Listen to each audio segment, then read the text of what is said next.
गांव सरकार का मामला उठेगा सदन में। भारत परिषद ने उतारा विधानसभा चुनाव के लिए प्रत्याशी। भारत परिषद के प्रदेश महासचिव बेचू यादव गांव सरकार को लेकर पूरे प्रदेश में आंदोलन कर रहे हैं।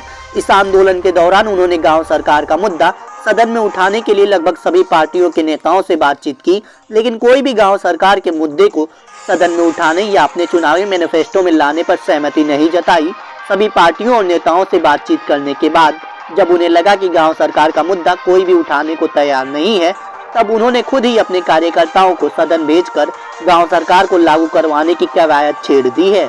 वहीं नैतिक पार्टी ने गांव सरकार के मुद्दे पर अपनी सहमति जताई, जिसके बाद संगठन के राष्ट्रीय अध्यक्ष चंद्रभूषण पांडे ने अपने कार्यकर्ताओं को सदन में भेजने के लिए 2022 विधानसभा चुनाव में प्रत्याशियों की घोषणा भी कर दी। हालांकि उत्तर प्रदेश के सभी विधानसभा सीटों पर प्रत्याशी नहीं उतारे गए हैं, लेकिन आजमगढ़ के गोपालपुर में प्रत्याशी के रूप में सुभाष यादव, जो कि भूतपूर्व सैनिक है, उनको प्रत्याशी बनाया गया है।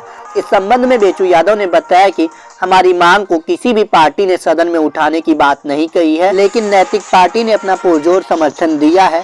हम लोग मिलकर प्रत्याशियों को उतारेंगे और चुनाव लड़ेंगे, फिर सदन में भेजकर गांव सरकार लागू करवाएंगे, ताकि हमारे प्रदेश में अन्याय, भ्रष्टाचार, शोषण खत्म हो और युवाओं को रोजगार मिल सके।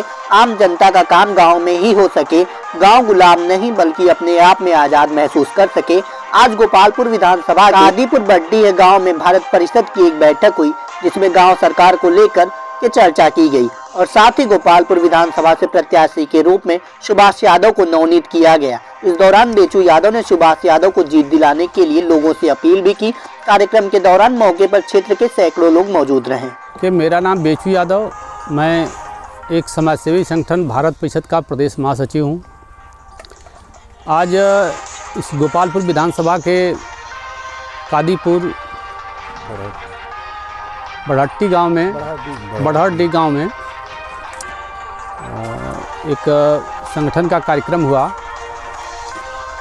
और इसमें संगठन के पदाधिकारी और गांव के सम्मानित व्यक्तियों ने अपना हिस्सा लिया, जिसमें गांव सरकार के बारे में लोगों को जानकारी दी गई।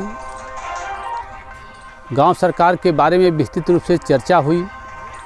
आज का जो परिवेश है और कल का जो गांव सरकार बनने पर जो परिवेश होगा, उन दोनों के बारे में गांव की जनता को अंतर बताया गया है।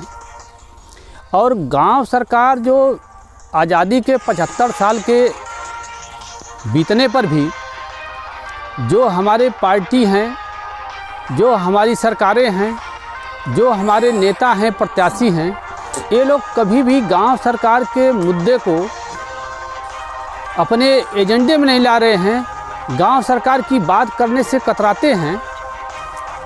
क्यों कतराते हैं, इसके बारे में भी बारीकी से जनता को समझाया गया है कि जिस दिन गांव की सरकार लागू हो जाएगी, उस दिन नेताओं को गांव के अंदर जो प्रत्याशी हैं, जो विधायक हैं, जेएमपी जो जनप्रतिनिधि हैं, इनको गांव-गांव आकर के लोगों की हालचाल को जानना होगा, इनकी मजबूरियों, इनकी परेशानियों में सहयोग भागीदारी अपनाना होगा, गांव का विकास करना होगा, गांव के सुख दुख दर्द में आना होगा। ये सारा काम उनका हो जाएगा। इसलिए इस डर से कि इतना काम हमको करना ना पड़े, गांव में जाना ना पड़े, इसलिए गांव सरकार को लागू नहीं होने देंगे। ये कसम आज के पार्टी नेता और सरकारें खाएंगे। उसी के खिलाफ ये जो भारत परिषद संगठन हमारा है और एक नैतिक पार्टी जो इस गांव सरकार के मुद्दे को उठा रही है, इन दोनों के तरफ से इस गोपालपुर विधानसभा में एक नौजवान साथी, क्रांतिकारी भूतपूर्व सैनिक भाई सुभाष यादव जी को हम लोग गांव सरकार के आवाज़ को सदन में पहुंचाने के लिए इनको यहां से विधायक के रूप में देखना चाहते हैं।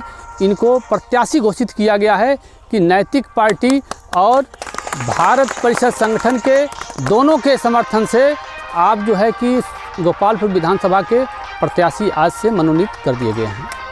इसी संदर्भ में आज की यह बैठक हुई है और हम लोग चाहते हैं कि गोपालपुर की जनता इनको आशीर्वाद दे, सुभाष जी को विधानसभा में जाएं और जितने भ्रष्टाचारी नेता हैं सबको ये धूल चटा दें गोपालपुर की धरती से और विधानसभा में जाकर के सरकार के सामने गांव सरकार को बातों को उठाएं, गांव सरकार को लागू करवाएं।